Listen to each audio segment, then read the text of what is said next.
آغوش ما رو شنیدم در نیست شب زنگ میزنید؟ بچه یکم، مگر من تو رو ناراحت کردم؟ بله، ناراحتم کردید. پسرم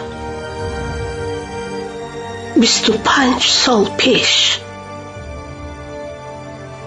تو هم مرا ناراحت کرده بودی.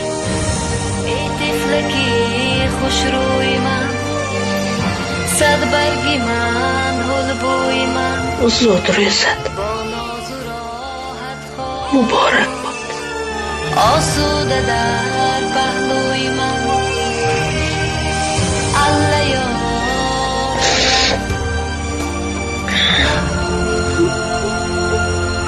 هر کی باشد صاحب عقل و تمیز، مادرش را دایما دارد عزیز، دایما دارد عزیز.